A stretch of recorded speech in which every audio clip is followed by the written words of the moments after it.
Dolores? Good evening.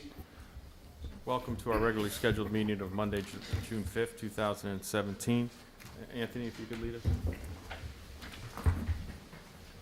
Pledge allegiance to the flag of the United States of America and to the republic for which it stands, one nation, under God, indivisible, with liberty and justice for all. Dolores? Counselor Bello. Here. Counselor Hemmon. Here. Counselor Hurley. Here. Counselor Latina. Here. Counselor Martino. Here. Counselor Counselor Rell is unable to attend. Counselor Spinella. Here. Deputy Mayor Barry. Here. And Mayor Montanari. Thank you, Dolores. Here. We'll go into public comment. Anybody here this evening wishing to speak on any topic of interest? Gus?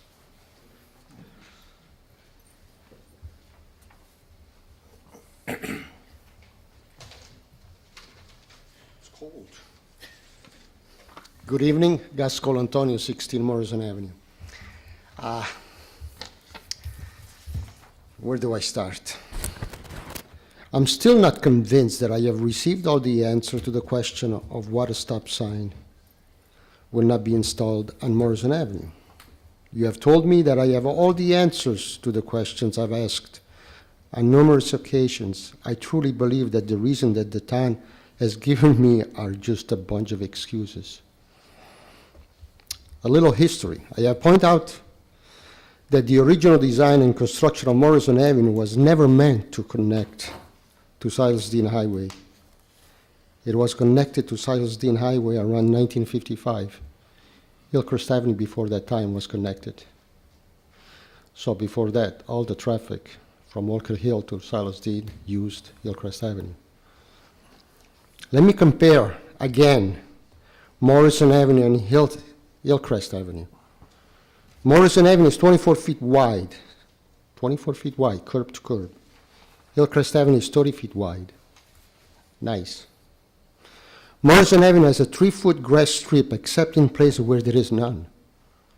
Hillcrest Avenue, on the other hand, has 15-foot strip, 10-foot minimum. It's kind of nice, beautiful frontage.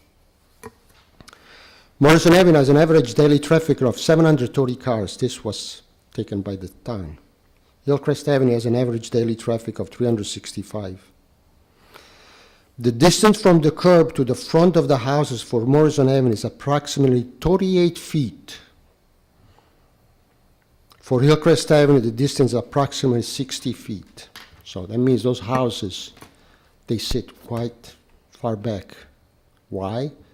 Because Morrison Avenue was never meant to connect to Silas Deane. It was supposed to be a dead-end street. The intersection side distance for Orchard at Hillcrest is 344 feet to the east and 970 feet to the west. The intersection has 3 stop signs. The intersection for Orchard Street and Morrison Avenue is 290 feet to the east. This intersection has 2 stop signs. The intersection side distance for Tifton Road is just 100 feet to the east of Orchard. It's 232 feet to the west. The intersection has a stop sign, not on Morrison Avenue. At the February meeting, the mayor stated the following, quote, "The council does not have the authority to authorize the placement of any stop signs. By charter, the council does not have that power, and it is the state's prerogative to make that decision and to report has been reviewed and examined by our local police with the state agency." End quote. When the reconstruction of the intersection of Main Street and Church Street took place last year, 2 additional stop signs were installed at Main Street approach. Did the town go to the state and ask permission to install the 2 additional stop signs? I don't think so. Was a traffic engineering study prepared for this location? The manual and uniform traffic control device and endorsed by the police report dated May 21st, 2009, 8 years ago, states the following: a stop sign should not be installed on the major street unless justified by a traffic engineering study.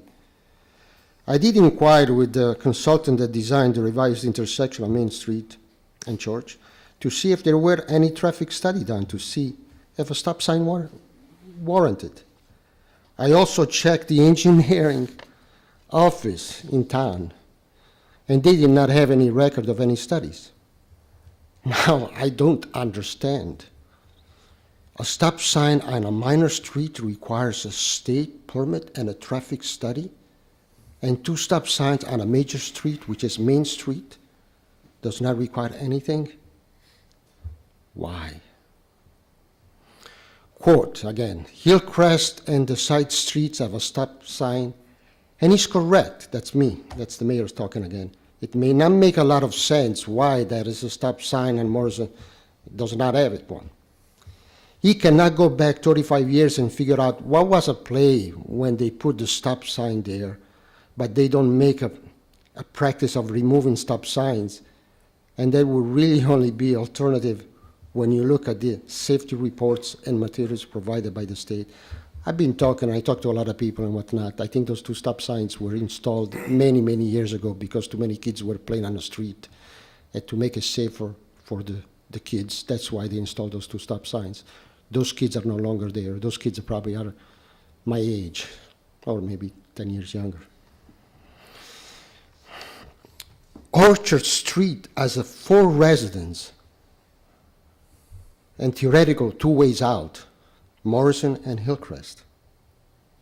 Tifton, on the other hand, has 19 residents and only 1 way out. No stop signs at all on Morrison Avenue. Why is that? Does it make any sense? To me, it doesn't. And I like to ask, nothing against the people on Hillcrest Avenue, but says, how many times do they see the Lamour trucks going by? Probably never. On my street, at least 5 times every day. Why? Because there is a stop sign, and Hillcrest Avenue doesn't. The stop signs at Hillcrest Avenue does not increase traffic on Morrison Avenue, making the road less safe. It does increase. Remember, the average daily traffic on Morrison Avenue is twice as much. Again, 290 feet distance requires a stop sign in 232 feet from Tifton does not require any stop signs. And also, the traffic goes at 6% down. I don't understand at all. What is the logic? By state standards, a stop sign is needed in the eastbound direction since the intersectional side distance is only good for 24 miles per hour. The posted speed is 25, and the 85th percentile is 31 miles per hour. Remember that before the reconstruction of the sidewalk, there was no problem with the intersectional side distance on Tifton. The town has created a problem, and if something happens on this location, the town is liable for the consequences. Now, after all this, I still do not understand why the town refuses to install a stop sign that is required by the standards. It's behind comprehension. Thank you. Thank you, Gus. Anyone else wishing to speak? Public comment time?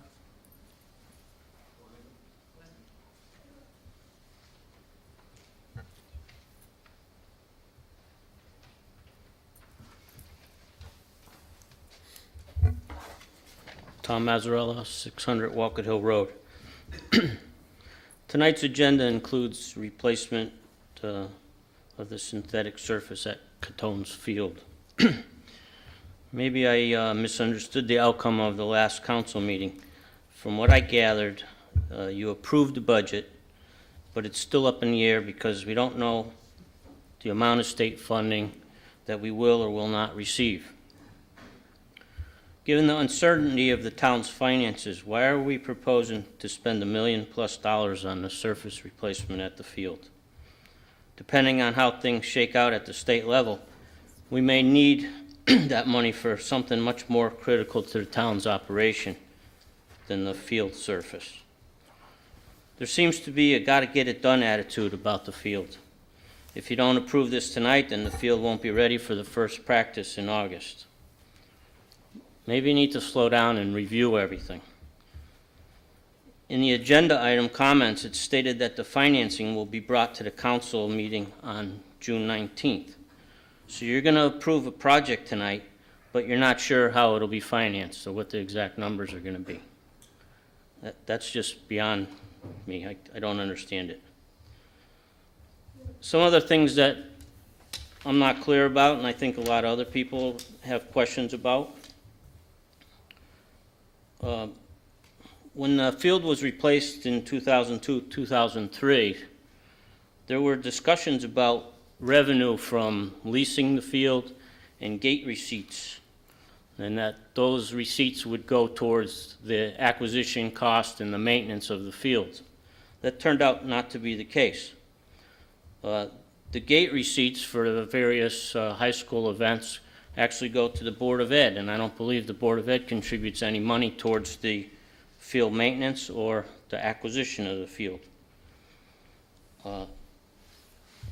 The lease rentals for the field, from what I've heard, have been used to offset the cost of the lighting. So that fund is depleted. So is anything going to be put in place whereby these receipts do go into a maintenance fund or a fund to replace the field the next time around? Because the field's only going to last 10 to 14 years again. We're going to be in the same exact position of going for capital. There's no money for the field.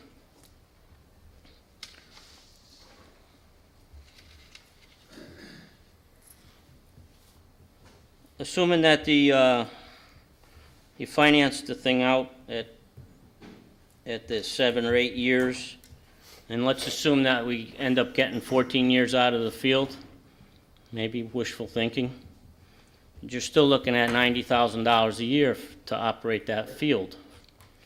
Have we taken a real good look at the revenues from the Board of Ed for the pay-to-play? The hockey team, as an example, they need an expensive facility. They lease ice time at Newington. I think it's $375 or $400 an hour for ice time. The pay-to-play for the hockey athletes is $400. The pay-to-play for the football and soccer athletes is $60 or $70. Why not up the fees for the pay-to-play? They're going to be playing on a beautiful surface, have the students kick in more money to play, and get the Board of Education to turn that money over to the town. I think the Board of Education should actually split the cost of that field. It's not a high school, it's a field. I don't see why the town has to foot the bill for all the maintenance and the restoration of the field. And I'd like to see somebody look at the numbers of the utilization of the field. How many spectators even go to games? I myself haven't gone to a game in quite a few years, but you know, you're spending a lot of money for a relatively small amount of people utilizing the field. And you know, I fully support athletics. I participated when I was in school. I think it's a great thing. But you know, you have to weigh the cost versus what you're getting out of it. Did we take a real hard look at synthetic fields versus real turf? There's a lot of information out there that you can look at, studies. NFL teams, for example, there's more fields now that are real grass than synthetic. They're actually going back to real grass. For some of the items that you brought up, injuries, the heat of the field, and so on. Real grass is, in a lot of respects, a benefit. In Wethersfield, we're home to one of the premier turf producers in the Northeast. Did anybody even ask the Morgans if they wanted to throw a ballpark number out there of what it would cost to put real grass back on the field?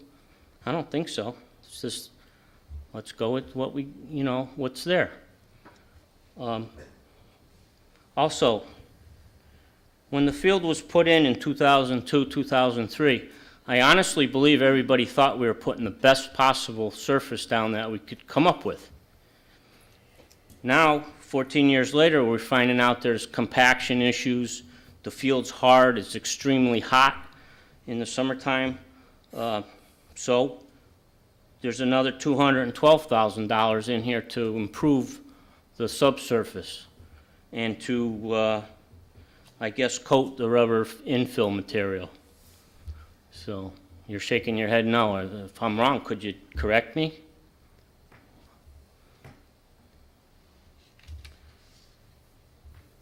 Something to think about. Thank you. Thank you, Tom.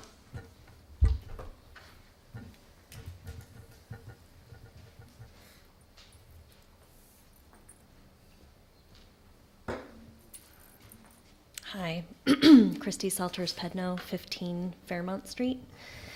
I really just came up mainly to say thank you to the town council.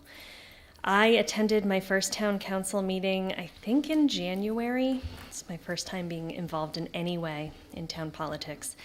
And having now been to my fair share of meetings and watched the town council through the budget process, I want to say that my dominant reaction to all of it has been gratitude.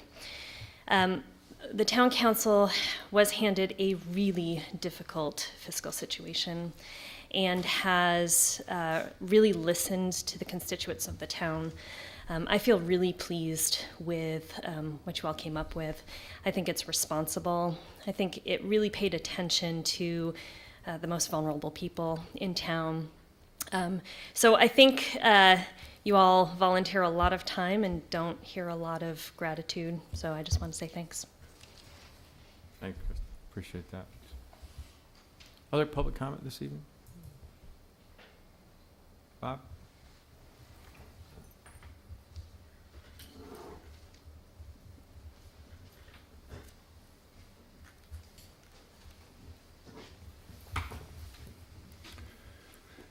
Good evening, Robert Young, 20 Copper Mill Road.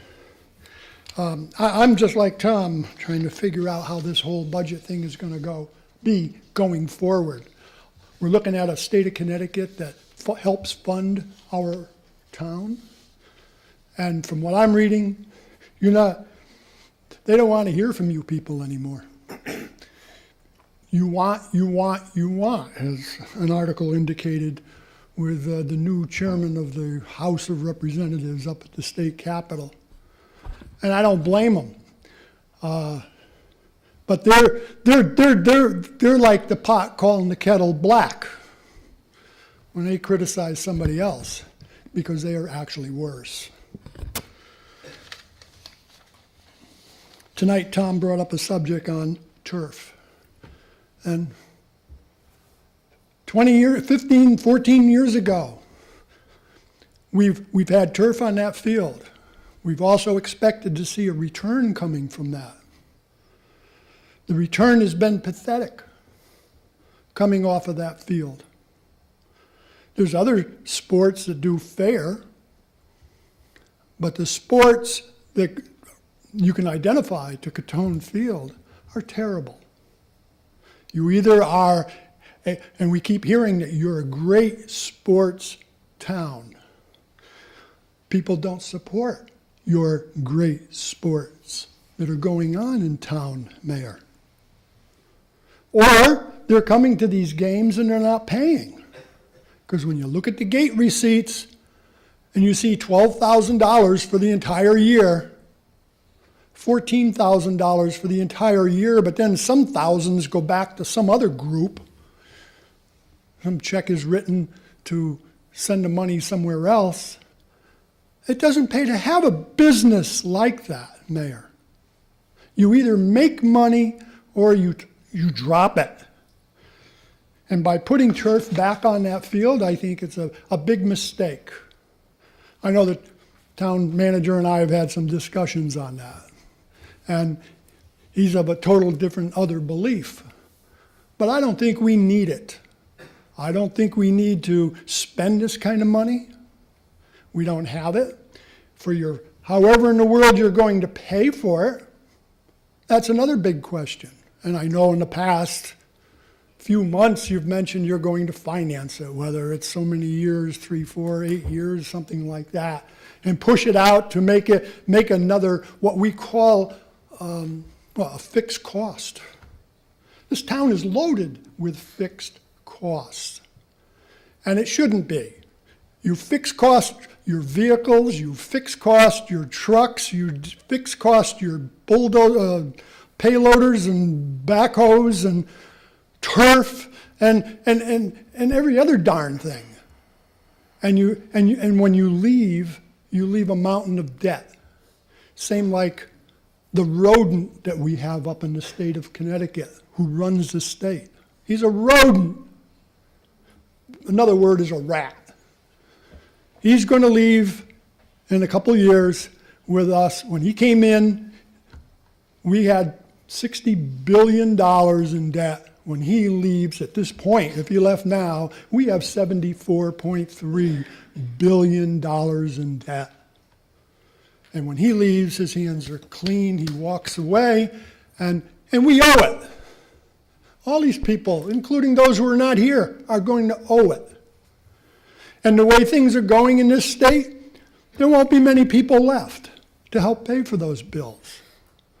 You know, we just saw, 8,300, it was reported in the paper, 8,300 people have left Hartford. We blame every different reason why we're not collecting enough taxes to support our greedy habits. We even go as low as mentioning in the newspaper that Donald Trump is the problem, why Connecticut's not taking in enough money, because investors are waiting for his new tax plan, which will never occur. But this is the cheap excuses they use to get someone to read the article. And then as you read further into the article, Mayor, here's what the bottom line is. They talk, and we all hear about this thing called the 1%ers, the billionaires and millionaires and those kind of people. They represent 1% of our population. 1%. And they're paying 36% of the tax bill that Hartford collects in money. There's another group, the lower end, there's 50% of people who pay no state income taxes. None at all, 50% of them. And then, of course, there's the 49%, those working people, like myself, and most of you that work. I know we're not all, I don't think there's anybody here making in the millionaire club, but maybe there is. But the fact is, the rest of us sitting here are 49% of the state that are paying taxes, and that represents 64% of what income taxes are collected in the state of Connecticut. Now, we just read in the paper, 8,300 people left the state. That wasn't 8,300 millionaires that left the state. It was probably a couple handful of millionaires that left the state, and all the other 8,000 were the people like us that left the state. People who pay taxes, whereas the 50%ers, the 50% population that I spoke about that was in this new article will next year become 52 and 53 and 55%. And in the meantime, you folks will be running up our tab, and you've already run it up. You've already run it up to a point where the 83 who left, there's more than 83 going out next year. And they're just going to keep going, and it's going to increase. And getting back to the money, which is something I always talk about, you're going to have a serious problem. And again, as I've said, Mayor, this is your economy.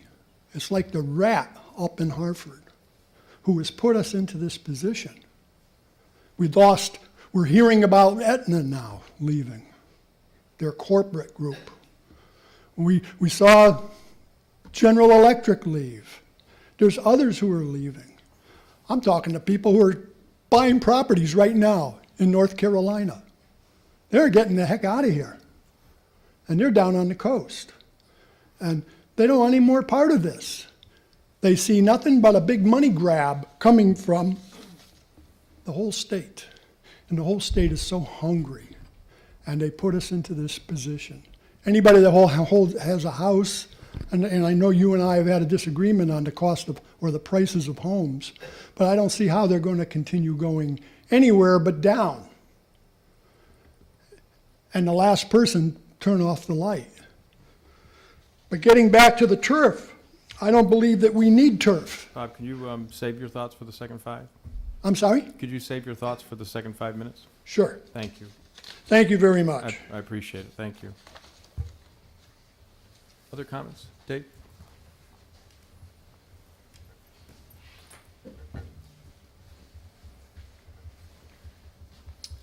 Good evening, David DeCarli, 7 Monticello Drive. Here's the deal. High schools in every town are the hub of a community. They are. It's where all the action is, where you have your dance recitals, it's where you have your sports, it's where you have your events, it's where your kids all eventually go through unless you send them to private school or parochial school. Athletics and busing drives high schools. We like to think it's curriculum, we like to think it's instruction, but it's sports, for better or for worse, and it's extracurricular activities. We know that students that are involved in schools perform better. That's a fact, you can look it up. And research shows that. With that said, I'm here just to simply say that turf is a must. If we don't do the turf, then there's going to be a caution tape around Catone, and the field's going to be shut down. There's been far too much research and far too much information that's been put out there to the town of Wethersfield and to the town council that has said that the field is no longer safe to play on. Whether it's concussions, whether it's my daughter's knee injury that she just 6 months recovered from now, and she's looking forward to playing finally, to the upcoming lacrosse team that will be down the line in their sport. High schools, our high school field, it's the hub. It's where things happen. So gate receipts, maybe they don't offset the cost of that. Maybe they offset the cost of police and they offset the cost of different people that have to work there. It is what it is. There's expenses. Towns have expenses. And so we have to do the turf. A few years ago, the town had to shut down Big Dean soccer field because of some fill that was in there that wasn't safe. It raised Cain with all of the rescheduling and the sports. And that's just one soccer field for the George D. Ritchie program. You shut down a high school's field, never mind a little Catone and what eventually could be the softball field, it's going to be a catastrophe. And again, I go back to what the town council is looking for and looking to do, and they're looking to support particularly our youth of today and the youth of today that are more active, that are more involved, particularly in extracurriculars at the high school level and at the youth level, are more successful in school. And that's what we want in the end. Thank you. Thank you, Dave. Other comments? Dan?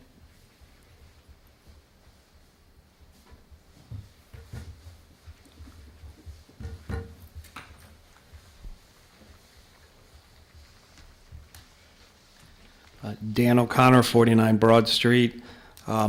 Two subjects I want to address. First is I had an opportunity to see some of you on Friday night at the Mayor's Ball, and I have to tell you it was a great time, great cause. It was nice to see all the R's and D's getting along. In fact, I was pretty convinced at one point I converted Tony over to the R side, but he may not feel the same way. I sure did. But it was a great time, and it was for a good cause, and it was top-notch, well-run. So kudos to all that were involved in that and the volunteers that made that happen. Tonight I'm here to actually talk about Catone Field and my support for that. My support as a taxpayer, my support as president of the Wethersfield Youth Lacrosse Program, my support as a coach in the Youth Football League and former board member of the Youth Football League. Catone Field is one of the most popular, most widely used fields in the town. When that field was brought in, and the turf was put on, what was there before was a dismal, embarrassing mess. I remember coaching a football game, a youth football game there, and the referee came up to me and says, "You guys seriously play on this field?" And I looked at him, and his ankles were buried in mud, and we were on the 50-yard line in the middle of the field. Now, that's a youth football program, and the town we were playing goes home and says, "God, what a dump Wethersfield was." And then I started thinking, what about all the high schools that come here? I mean, let's face it, we have a beautiful high school. The renovations, I had an opportunity to take a tour. It was a beautiful, top-notch job, well done. But most people aren't going to go inside the school. They're going to get their reflection of the town of Wethersfield when they go and watch their children play sports. And when they go down and see this brand-new turf with this beautiful W logo, and they see that, wow, Wethersfield really takes care of its facilities and shows a lot of pride in it, that's what drives people to our town. We can have a $10 billion high school with every state-of-the-art bell and whistle, but 99% of the people that come to Wethersfield aren't going to be inside the high school to see that. They're going to judge us based on the field that they went to watch their child play on.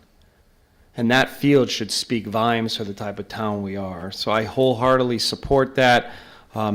I could answer most of the questions that were brought up about the difference in cost between turf and grass and why the turf makes sense. I mean, we as a town are incredibly fortunate that when we did put the turf in, we got the best turf that was available, and something that was supposed to have an 8-year life cycle ended up having 14 years. I mean, you know, do that with your tires if you can get away with that. That's a pretty good return on our investment.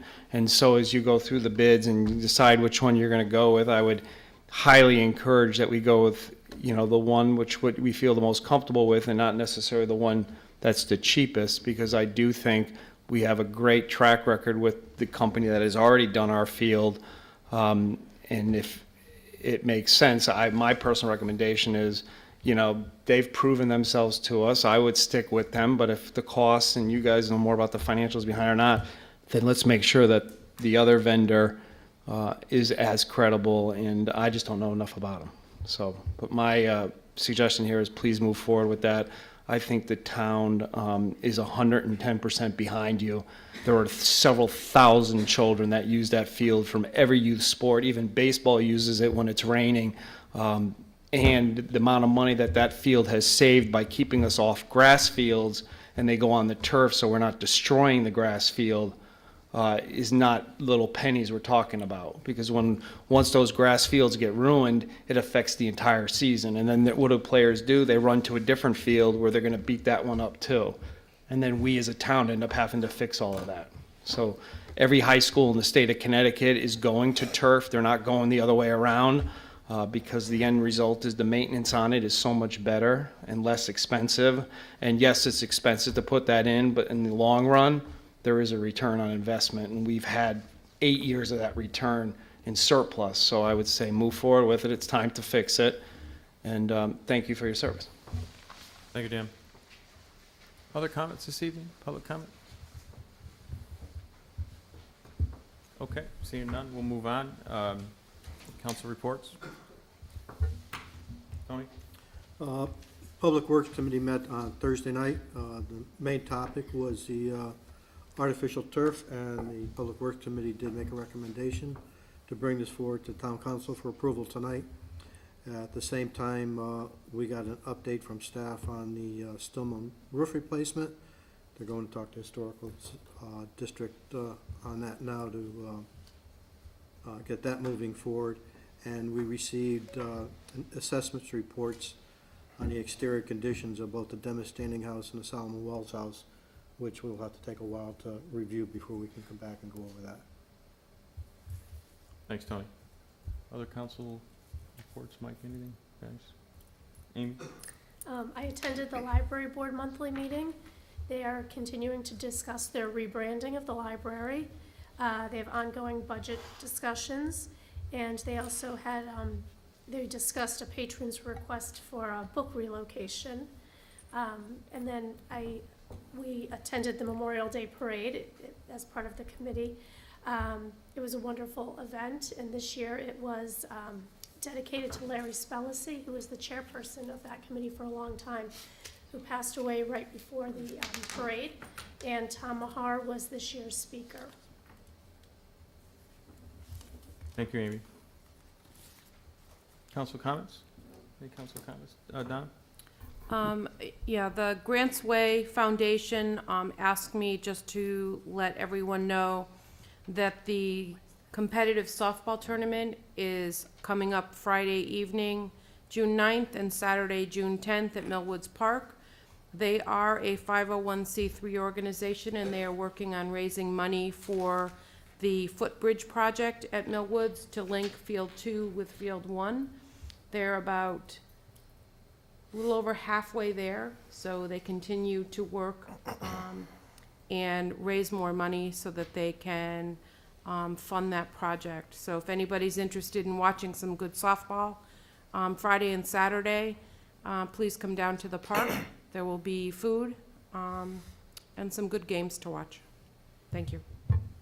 Thank you, Don. Amy? I had the opportunity to attend several wonderful events in town this past weekend.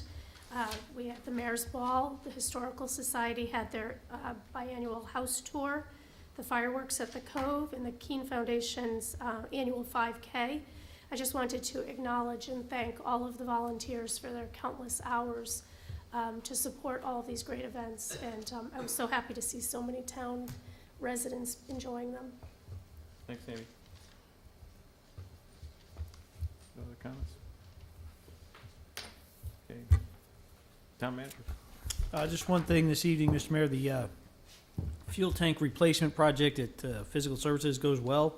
The old tanks were removed from the ground. The soil testing showed that there was no leakage, so that saved a ton of potential money right there. So the hole's been filled in.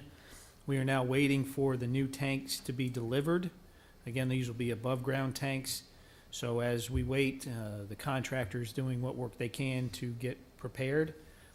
We're on temporary filling stations that were brought in by the contractor, so that project goes well. Terrific. Thank you so much, Jeff. Dolores, anything from your end? June is dog registration month in the state of Connecticut. We have, for the last part, since June 1st, we've tagged 300 dogs. We have about 1,500 more to go. Mine's done. 2,000 dogs. Well, any of us who've campaigned know how many dogs there are. I can tell you that every time I go up to a door. So, it's amazing. Thank you, Dolores. Okay, we'll move on to council action. We don't have any board appointments, commission appointments, no unfinished business, so we'll move right to 4A, the Tone Field discussion. Make a motion to accept the bid from Sprint Turf LLC for the replacement of synthetic surface on Catone Field, including alternatives numbers 2 through 5, for $1,135,000. Second? Thank you. We have a motion and a second. Jeff, I know you're going to take us through some of the points. Yes, Luke McCoy with Castle Booze, who we've engaged for engineering and project management, is here this evening to kind of go through what the project is and where we are after tonight. So I'll ask Luke to kind of, What's the best place to put a board? Right there. There. right there. All right. I'll let us set that up. So he's got a new rendering or picture of what it would look like done with the W. Nice. Has been updated as Yes. asked, There so. we go. um, So it kind of looks purple, I know it's though. hard for everybody Yeah, to maybe see. turn it a little bit for the, we can see it probably easier than the public, so more toward the public. Yeah, there Great. we go. Great. Um, You guys can see it? All right, so since we met last time, we have further developed, we had a number of stakeholder meetings, developed the overall plans, documents. As was mentioned, we did go out to bid. The base bid was the removal of the existing system, so the turf carpeting, the green part, and the infill, disposal of that, and replacement with a new synthetic carpeting and new infill, as well as the new logo. And along the end of the soccer field, there's a removable netting system that allows for the teams to have joint practices. They were having some issues with lacrosse and soccer. The balls were rolling back and forth between little and big. So that will be put in and it can be removed. Also is included is the conversion of little to be able to use for varsity softball. So as you can see here, the markings on it, that would all be turf, so that infill infilled area there that's in the brown or the tan, that's actually turf. It's just a different color. So during the other seasons when it's not being used for softball or for youth community, they'd still have full use of Little Catone. We will be, as part of the project, also included an outfield fence for softball, which would be set up for the softball season and then removed and used off to the side during other sports play on it, so it wouldn't be in the way as well. As part of the project, we also bid a couple of different alternates. One was the reuse of the existing infill that was out there. That is an alternate that could potentially save some money up front, but in the long run, that will have to be replaced. It's our opinion that that probably won't make it another full 10 to 14 years, which is the anticipated of the turf system, which is why we broke it as an alternate. So you do have the option to look at doing that as part of this now to save some money, but keep in mind you will at some point have to do that. So it may make sense to do it now with the project and the benefits of the alternate infill that we talked about last time being the green in color, reducing the heat effect on it.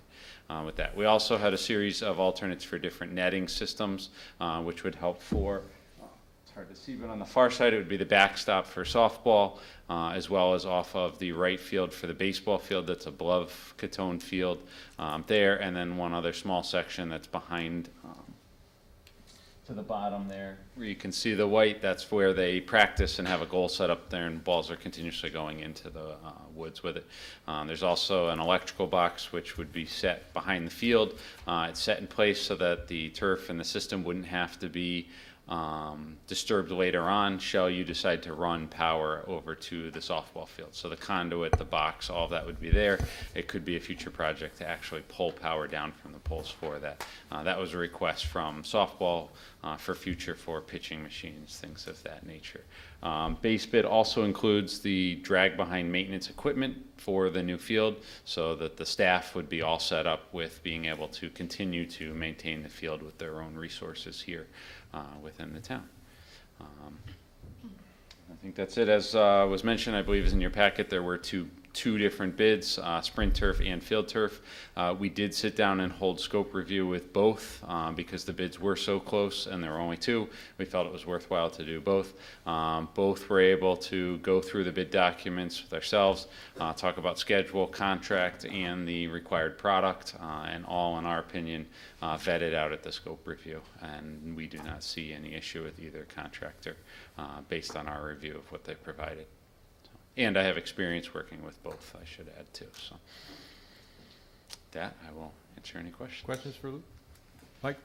I just had a question, well, kind of a comment on the outside, the fencing for the softball field, that won't be removable during the softball season, so that soccer wouldn't be playing there. I just want to clarify that for people that think that they used to play there in the spring, that they won't be playing there in the spring because it won't be removable for the weekends or anything. Correct. So there will be some scheduling changes just during the spring, which I think we determined starts the third week of March and then goes to right around end of May for the varsity softball season. And that field, I should also mention, there was talk that that could also be used for youth baseball, Little League baseball, based on the side during that while the fencing is up, with the use of a portable mound there as well. So. And all youth softball. Correct. Mm-hmm. And then did we talk to Mike Maltesi about the baseball fencing? He was thinking maybe it wasn't needed. Was he followed up with? I remember last Wednesday. We did had conversation that actually Mike came out to the Public Works Committee. I think at this point, we're recommending accepting the alternates, and we'll vet those as we go. I think Kathy Bagley sees a value to having that screen there. It will stop the line drive balls that impact the surface of Catone. But he didn't think it was necessary, or? We haven't gotten that in-depth conversation with him. Okay. But you're not going to stop a sky ball that comes over the top no matter what you do. The idea was to stop line drives that could hit in a line shot kids on the field from the other side. And this would be probably a comment for the town manager. Could we get a policy over the gate receipts? Who owns the gate receipts? I mean, since we own doing the outside of these fields and we don't own the inside of the schools, wouldn't we own the gate receipts? By law or by town You would have to get the town attorney to weigh in on that. Could we get the town attorney to weigh in on that? That discussion should happen, obviously separate from this, but along with some of the other questions that were raised this evening, which I'm sure we've already begun thinking about, so. Luke, my question for you, the deduct 212 off of the proposed bid award, that's what you were referring to in terms of the soil undersurface? It's the infill material that goes within the carpet, the synthetic field. So currently you have a mixture of what we call SBR, crumb rubber, and sand. That would be extracted and disposed of along with the field. The base bid was to have all new infill, which is coated green rubber and sand combination. That deduct alternate, yes, would be to extract it and reuse it within the field, I believe. Use the existing. Yes. How much of that would you guess as a percentage over the 12 years has dissipated, removed, or washed away? It's not a lot overall in the amount of it. It does move, it does compact. The problem becomes in the way that we want to see it installed. It all mixes together, so it's no longer layered, but it becomes difficult to separate in the extraction process and put back in. But over the lifetime of it, the sand, because it's a natural, and some of the not so much the chrome rubber, it will break down slightly, but the sand and others, they change particle size, so they have a different performance to them. So that's what we're concerned with. Although they're performing well now and may perform well when they're first put in, it's over the second lifespan of that infill, we will see it start to deteriorate. And in our experience with that, usually it does have to be replaced at some time during the second turf life cycle. So it can be done, but it is not a simple, and it is not inexpensive to do later on. And is the materials being proposed in the new setup notably different in terms of composition, quality, and lifespan? Yes and no. The expectation out of it is similar to what you've gotten out of your field, but because your field is 14 years older, technology is much different now.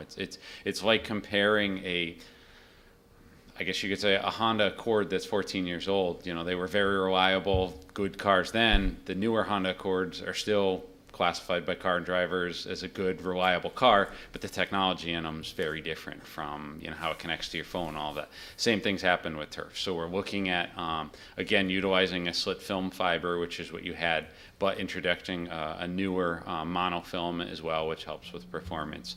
And the overall goal of it is to, again, get you 10, 12, 14, maybe 15 years out of the field. So it's kind of hard to say exactly yes, but there is a lot more technology in.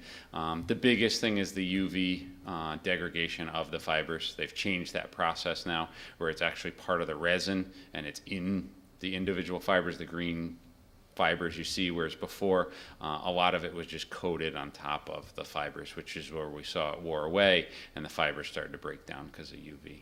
So I noticed in the bid spec that Sprint talked about a 16-year warranty in their language. that is required for the pad that is going underneath the turf, which is part of the new turf. So that is going to be warranted for this cycle and the next cycle. And we talked about that last time. What that does is not only does it help to guarantee the safety of the field over both lifetimes, because currently ASTM is really looking is 200 Gs under the GMAX.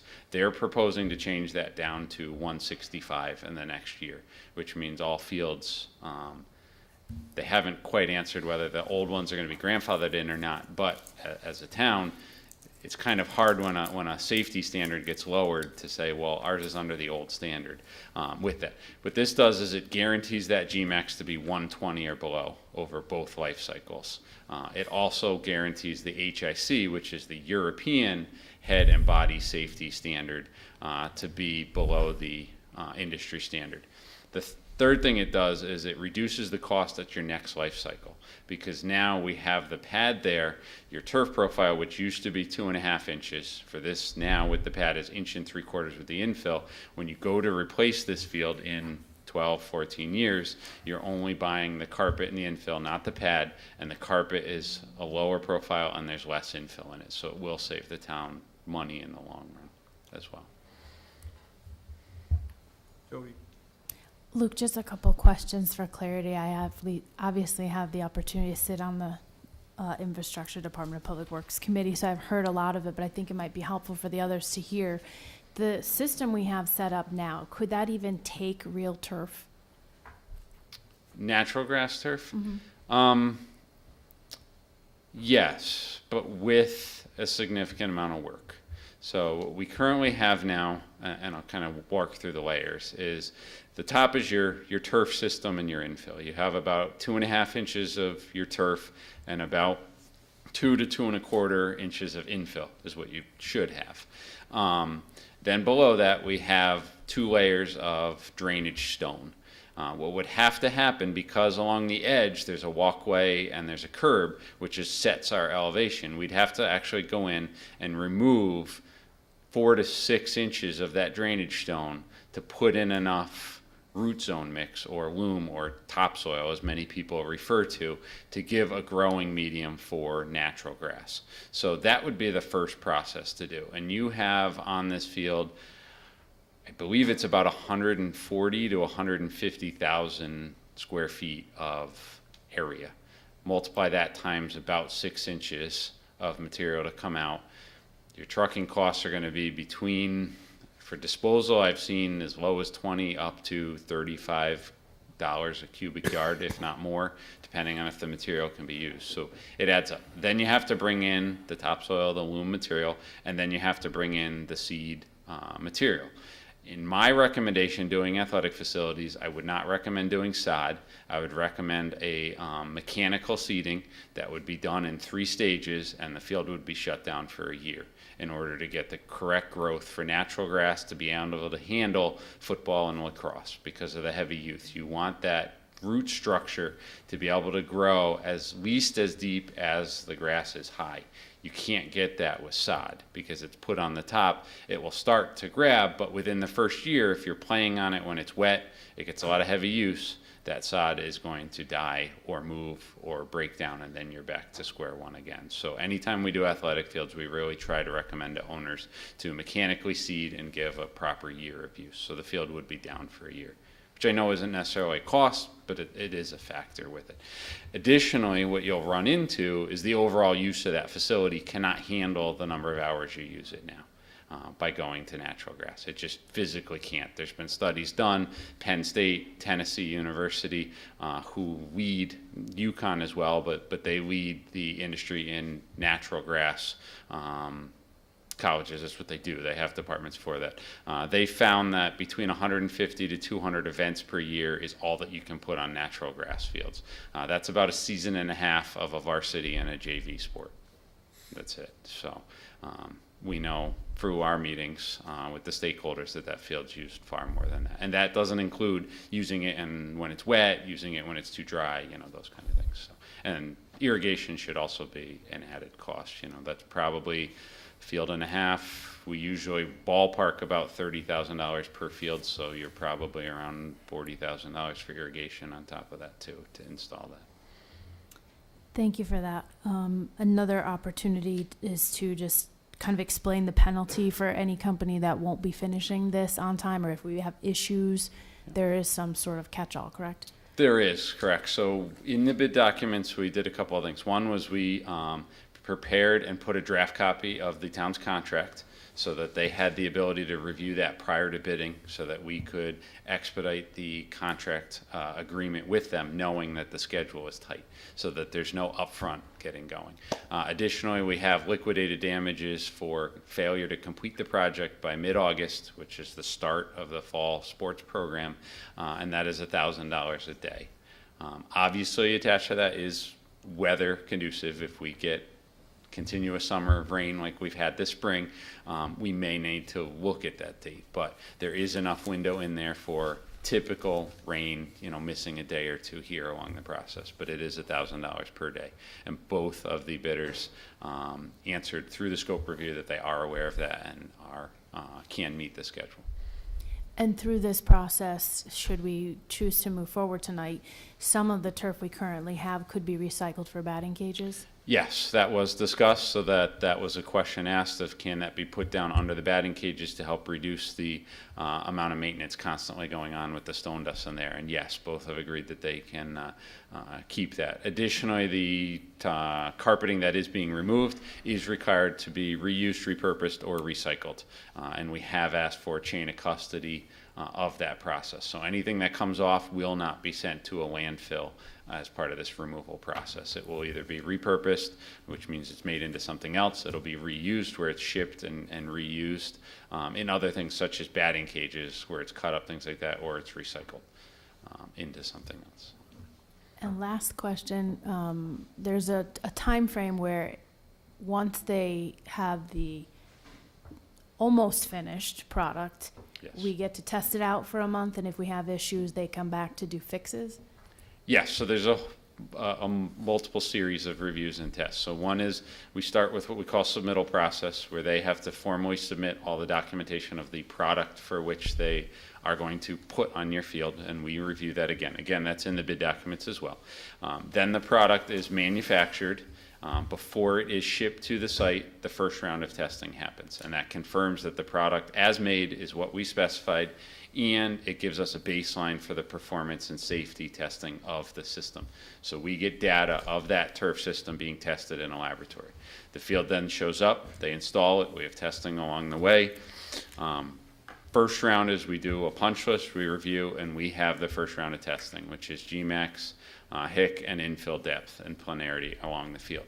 That allows us to open the field up for use in that middle of August. The town is then open to use the field for the next 30 to 60 days, which allows the field to settle, work itself in. Then they're required to come back, they groom the field, and we do the second round of testing, which includes those safety, but then also the performance. And this checks any of the infill that may have settled, moved around, all of that, and they have to recap the field, redistribute, and make sure it passes all those testing, so that they then from there turn it over to you for your 8-year warranty on the project. Thank you. Just a little bit on the timing. So we approve this tonight. When does it start? Was that? So the goal would be, if it is approved, we move into contract negotiations with them. We then have 2 to 3 weeks of submittals back and forth, another 2 to 3 weeks of manufacturing and testing. The project then would really see someone in, with our intent is throughout July, we'd start to see mobilization, removal, the base prep, testing of the base, and then installation of the new carpeting for the end of July into early August. Field would, as we call, go green, which means the majority is green, and there's some lines, and then they start the inlays, then they do the installation of the infill through the beginning part of August for that initial opening of the middle of August. And so how much, I mean, there's a little bit of time built in, Yes. obviously, for weather, but how much time would be built in for that? So there's a couple different ways around it. The contractors, both of them have agreed that, you know, if it rains one day during the week, they may work a Saturday. They also said they prefer not to for their guys, but if they need to, work Saturday, Sunday to take 2 days off. Additionally, because you have lights on the field, it allows them to work longer days if they need to make it up. They're not used to doing that in the summer just because it's the busy season for doing this. So guys may work 10, 12-hour days or may work 2 shifts out there because of the ability of the lights. So that's how we would make up a day or 2 of rain that may happen during the week with it. Yes, Mike. Couple more questions. Do you know how other towns usually pay for their turf field? You've been through this a lot, so. It's all over. So some have had what they call rainy day funds, which are money put away for things, or it could have been they've won various lawsuits from different things, whether it be finding corporations who were, you know, putting discharge into stormwater rather than treating it, and they keep that money and squirrel it away and use it for projects like this. Others have bonded them. Others have done a leasing program through a turf manufacturer. They've gone through banks and done it. Others are just fortunate enough that they squirrel money away and can do it. The last one, a few instances, it's been private donations that have come to the table in those towns. But I've seen all different ways. It really depends where, how, and whatnot. So. Okay, a tougher question. One of Bristol's fields that had Sprint Turf put them in is having issues. Can you explain the issues that they're having? A little bit, although I'm not involved in that, so I want to be careful, you know, what I know. I understand that both of the fields in Bristol were actually installed by Sprint Turf at Central High School and Eastern High School. I do know that both schools have the exact same system designed and installed at both, so it's a stone-based pad, same turf system, same suppliers for all of it. As far as I know, the only difference between is the anchoring system around the outside. One is 100% glued, one is nailed. My understanding is that the one that was nailed is having some issues with the the carpet moving. But without being involved in it, there could be a lot of factors. I don't know the design from that design firm of the carpeting itself. I don't know the backing weight. Were they doing a 2-part or a 3-part backing, which allows for that deformation of it? Was the coating, 12, 15 ounces where it really should be 21, 27 ounces at that type of a face weight? I don't know to be able to give all the answers. I'll probably be able to find out once it's resolved, but right now there's not a lot of discussion of it. Okay, because you think Sprint Turf would know, since they've done it a lot, that they should have known the issue when they were putting it in. How is ours going to be done? So that's a 2-part question. Yep. So that gets into a tricky part when you have a engineer telling you what to do. So I can't necessarily speak to that. I can tell you here that myself, I have over 15 years of experience doing these. I've never had that issue on a field. Our specification does require the 3-part backing and the heavy backing coating on it, as well as the product will be tested prior to shipping here for that deformation of the backing material. There's laboratory tests that are done to check that before it arrives. And not only does it check it, but it confirms that what is made is what we specified. So there's no, commonly referred to as a bait and switch along the process of getting here. So, but in regards to this product and the low bid manufacturer Sprint Turf, I have worked with them on systems that are almost identical to yours at Kennedy High School in Waterbury, Manchester High School, Simsbury High School, and there's one more that I can't think of in the last couple of years alone. So, and I haven't had an issue on those. Did they do Plainville? They did, yes, but not on a pad. It was on a regular stone base. But yes, they did do the 2 in Plainville. So you don't think there'd be any difference between Field Turf, who did this field, kind of knows it, and Sprint Turf? In speaking directly as a design consultant for that, no. I think it's a field replacement. They're 2, one's a rectangle, one's a square, and the process can be had. I've reviewed both of them in detailed scope reviews. I don't see any issue with either of the bidders. They seem competent and carried everything.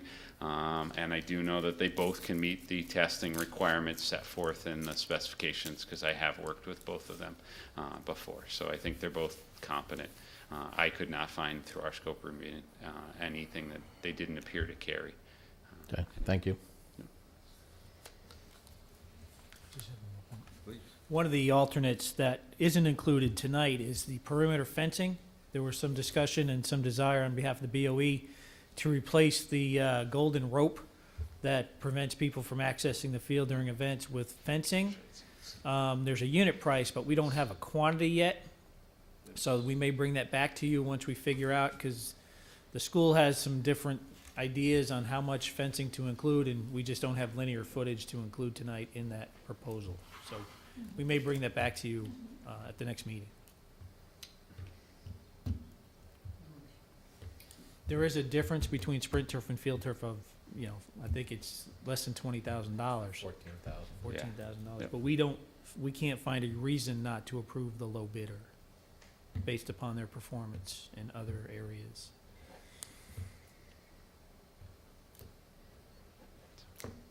Other questions for Luke? Jeff, are you going to chat a little bit about the economics in terms of how, I know this is approval for the authorization? Yes. of the bid. Well, as you saw in the agenda packet, what we would do next meeting is bring back a lease purchase like we did on the original turf, or like the town did 14 years ago, and pay for it over 7 or 8 years, with the first payment not being in next fiscal year, but the 18-19 fiscal year. So this does not impact the budget you just adopted at all. The net effect really of that is you get an 8-year warranty from a third-party vendor. That's why the 8 years is max on these things. So we would look at a 7-year lease, so the term of the warranty and the term of the financing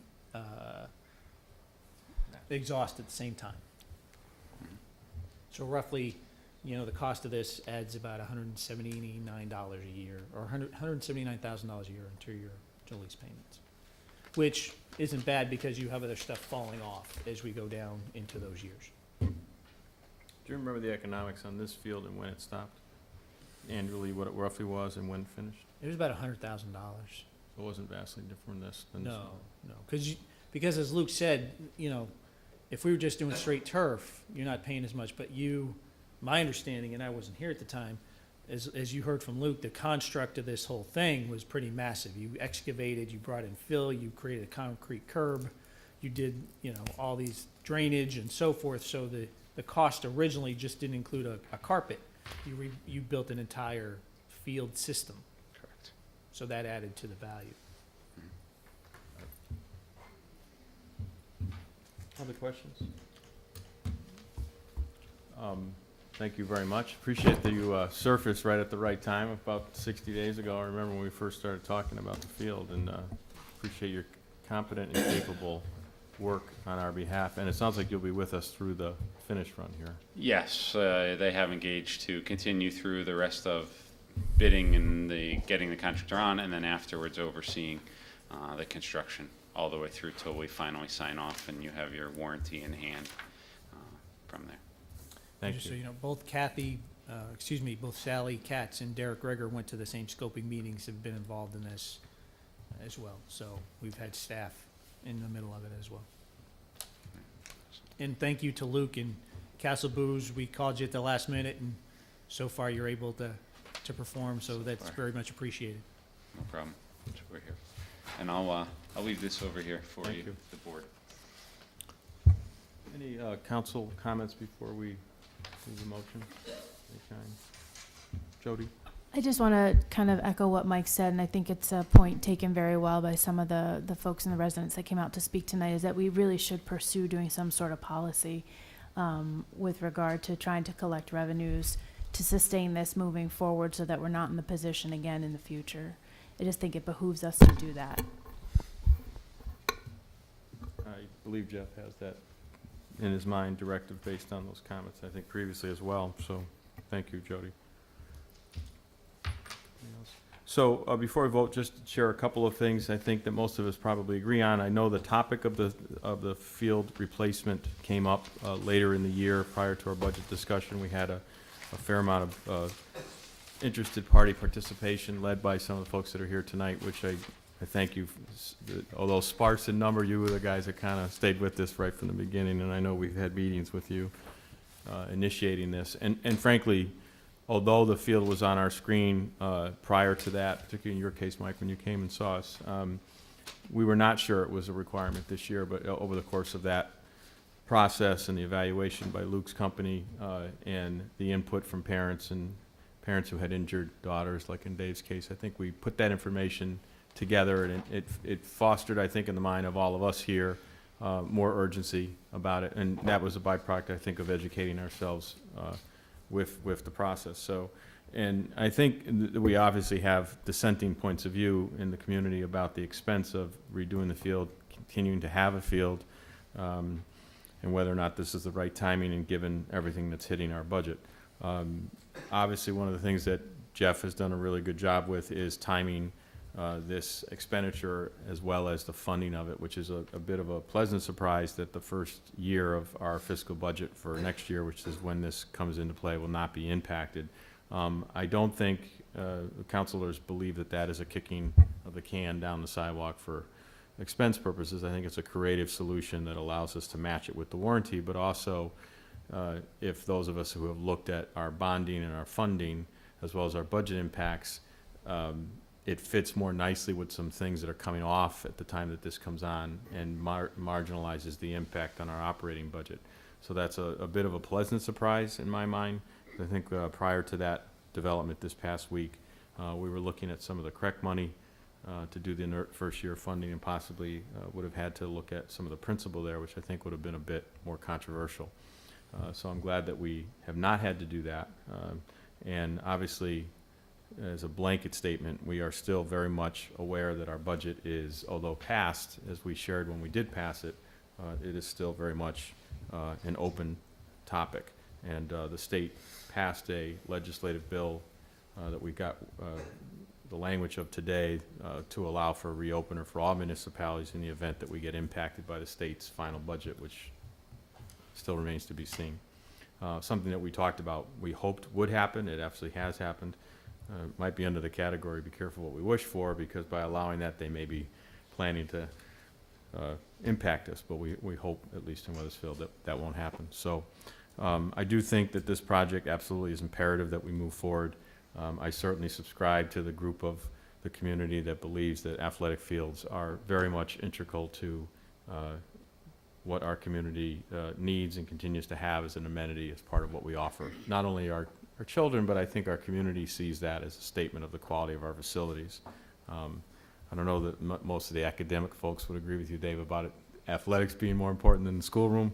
I think probably most of us would hope that our students want to be in the classroom more than the fields, although that's probably in practical reality closer to your thought. But at any rate, I think the whole academic experience together with our extracurricular and athletics, I think makes for hopefully as whole a student as we hope comes out of our Wethersfield school system for higher education or beyond.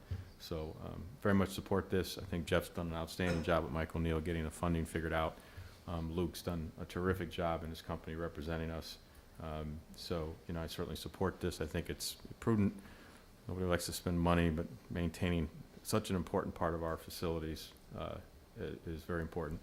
And to Jody's point, I certainly think Jeff will apprise us of strategies that we can have discussions in the coming 6 months about how to properly address what I think was kind of an elusive set of facts on funding, gate receipts, and where they were going. I think all those things found themselves somewhere, but I think we might need to do a little bit more prudent observation of that and oversight, frankly, even though we don't have direct control of some of that at this point. We can entertain that. So we have a motion and a second. We've had discussion. I'd like to move the question. All in favor?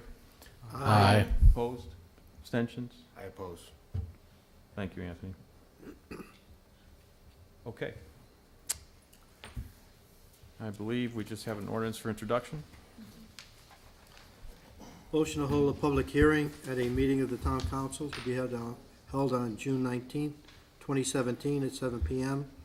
in the town council chambers at the town hall on a resolution entitled, Resolution Authorizing the Issuance of Not Exceeding $5,500,000 Refunding Bonds for Payment in Whole or in Part of the Outstanding Principal of any interest and any call premium on the town of Wethersfield's $6,855,000 general obligation bonds issue of 2009 and $22 million general obligation bonds issue of 2014, and for the costs related thereto, and that the town clerk public and post notice of such public hearing, and that the full text of the proposed resolution be published in the minutes of this meeting. Second? Okay, motion and a second. That's just for introduction. Do we don't have to vote on this, do we? Yeah. You do for the open resolution? Okay. All in favor? Aye. Opposed? Abstentions? Thank you. Minutes of May 11th first. I'd like to make a motion to approve the special meeting minutes of May 11th. Second? Changes? Amendments, changes? Seeing none. All in favor? Aye. Aye. Opposed? Abstentions? And the minutes of May 15th, please. I'll make a motion to approve the meeting minutes of May 15th, 2017. Second. Thank you. Any changes or deletions on the 15th meeting? Seeing none. All in favor? Aye. Aye. Opposed? Abstentions? Thank you. Public comment? Tom?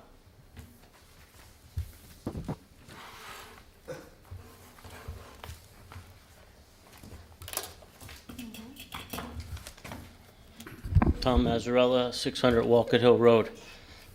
So I just want to share something with everyone here. You know, I get up here and speak. I'm not an expert on everything. You know, maybe I don't get the story straight. But the townspeople, you know, we get to see an agenda, a budget item with a brief description of what it entails. You know, I looked at the bid spec. We don't get to hear all the conversations that went on with your staff and so on. So I have questions. I come up here, I ask questions. Unfortunately, it's not a give and take scenario. I don't mind being corrected, you know, but maybe some more of this information could be presented to the public when you are voting on an item. I still would like to see, you know, what is the use of the field? Yeah, there's people here that are involved in high school athletics and youth sports, and they may know the volume of people that use that field. I don't. It would be nice to say there was 5,000 people attended as spectators football games. There's 6 or 7 football games a year, I believe. You know, how many people went through the gate? You know, what's the harm in that? That shows the rest of the town, see, this is a popular place. It does get a lot of use. Hey, maybe it's worth it, you know? How often is the field leased? Does midget football pay for use of the field? Does Ritchie soccer pay for use of the field? I don't know. I thought that was the intent, that they had to chip in to use the field. If they do pay, what were the revenues? Nobody can tell us that. I know Mr. Young's asked for a lot of those numbers, and you know, first it was go to the Board of Ed, then it was go to the town manager, back and forth. I did see some of that information that was provided by the Board of Ed, and to be honest, it looks like it's a catch-all fund. If you want to take the football team captains out for lunch, you charge it to that account. Those line items are actually in the spreadsheet that we were given. So that's not any kind of way to run the thing. And I think that the Board of Ed should kick in to the maintenance costs of that field. They're not going to pay it's not going to add up to the $90,000, but maybe it's $10,000 a year. Anything would be better than nothing to defray the cost. But I'd like to see more information provided to the public. Maybe, I don't know if you can post something on your website or whatever. A couple weeks ago, I came up here and spoke about the slate roof on the Stillman building. And I am absolutely not perfect. I don't like public speaking. I get nervous and lose my place, and that's just reality. Maybe I'll get better at it. In my discussion about slate roofs, I misspoke, and I said I inserted the word typical in front of slate roofs lasting 200 to 400 years. Well, it's not typical, but they have been known to last well over that. I got a copy of the report that was prepared for the town by Tremco. I took the liberty of hiring a slate consultant to review the report, and the comments are the roof needs to be replaced. So have at it. Tom, I told you so. Fact of the matter is, the Tremco report didn't really specify all the reasons that the slate expert brought up. There was a lot of pictures about the collection system for water leaking through the roof, and a lot of pictures of the roof, the ceilings stained with water. What wasn't mentioned in the report was that the slate on that building is harvested from Pennsylvania. It's considered a soft slate. It's been known to last as little as 25 years in some cases. The roof is repairable, but it would not be reliable. If they were to go up there and replace 150 slate tiles, they would likely cause more damage to existing tiles that appear to be serviceable during their work. So his recommendation was, yes, replace the roof. So, okay, so I got it wrong, and, I'll own up to that. But I would have liked to have heard more discussion about what's wrong with the roof. Instead, we got, the roof is shot, it needs to be replaced. We got that from Mr. Bridges, Sally Katz, Fred Bushy at the town. Everybody said the roof shot. I just want an explanation of what's wrong with things. I'm not saying I want to micromanage the town. I'm just interested in what's being done. And I wish that we could find a forum to share that information more. Maybe it's just me, I don't know. But a lot of people watch this on TV, and they want to be kept apprised of what's going on in the town. And is it a good deal? Is it a bad deal? I don't know. I mean, I'll say it again. I'm all for youth athletics. I like to have a nice football field that I'm proud of as a resident and taxpayer. And, I hope the place is packed. But a lot of things that get promised don't get followed through. I'd like to see some follow through on the gate receipts and the lease payments, okay? The last time the field was renovated, I lived at 382 Church Street, which is on the west end of Church Street. And there was a big opposition to lighting the field. It had a lot of concerns about increased traffic and so on. And one of the things that was stated, you could go back through the minutes, is that there will be no access to Catone Field from either Westway or Church Street. There was a sign placed on my property, on the snow shelf, no access to Catone Field. After the first season, the town placed a burlap sack over that sign and duct taped it. And it stayed that way for about 5 years. There is plenty of access to Catone Field through Church Street. You can ask anybody. I had contractors working at my house. They had their trucks parked in front. I said, my God, there's more traffic on this street than most of the side streets in town. Soccer moms pick up the kids. Everybody goes there. Maybe the gate's not open. Maybe they squeeze through the gate. Maybe they jump the fence, whatever. Plenty of access. The point I'm making is a lot of things get promised and then they don't get followed through. Thank you. Thank you, Tom. I'm going to just take a little liberty to share. I think you've been pretty active the last couple of years, Tom, and I think you mentioned recently you're retired, so I'm glad to see you have some new time to do some inquiries and research, and I'm glad you're doing it. I actually have found your commentary to be very balanced and reasonable. I haven't always agreed with everything you've said, and you and I have had conversations on the phone and met and talked about this stuff. So I encourage you to continue to participate, and I certainly feel you're more than an adequate, comfortable speaker up in public. I've seen some people freeze completely in front of the mic, and it can be scary and intimidating, but I appreciate you doing that. I do want to say that I think a lot of the information that you're referring to is available to the public if somebody's so interested.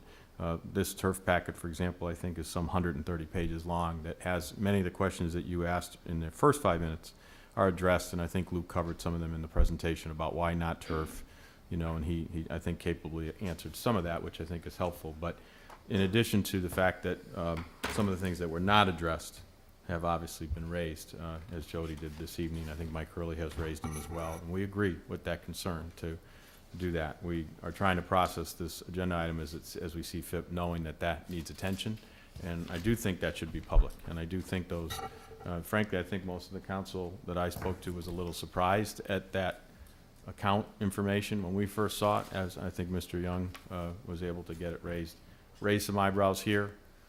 How much of the truth versus the fear is still yet to be discussed, but rest assured that I think there's plenty of incentive at this council level to answer that. But bottom line, keep coming, keep talking. It's all fine with the rest of us, I'm sure. Someone else? Yes, in the back.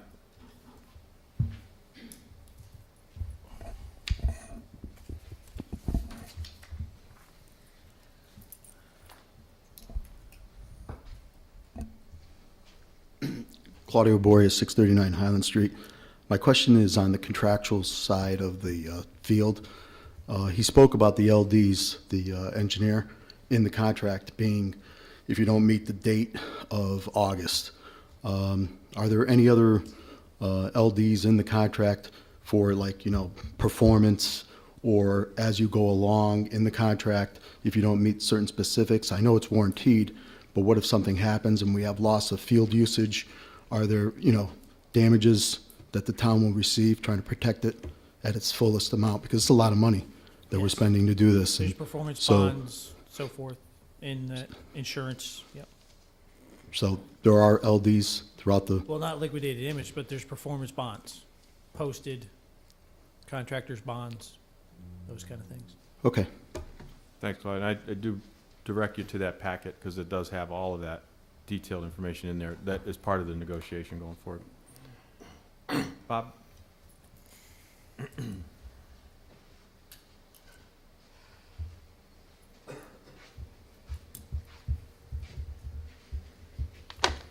Good evening again. Robert Young, 20 Copper Mill Road. Not surprised that you passed this fast track deal for turf that only a minority is using, that costs this kind of money. Yet tonight we heard that there was a tremendous amount of people using that field. Yet you've all seen how much revenues came in from that field. And there wasn't one analysis done here regarding how you're going to pay for it. Yeah, I know you're going to finance it. But the fact remains, coming up with $90,000 a year and whacking the citizens for that. The citizens who are going to use it should pay more. The citizens that don't use it shouldn't have to pay for it. But that's not how our government works. We're socialists. We all spread the cost across the board. And of course, the special interests or the one percenters in the town end up getting what they want. The others, tough luck. But anyway, you took in so little money on that field over the 14 years, and I understand that the board is returning $17,000 to the town council for, they call it a surplus. That's what Polly Moon was saying.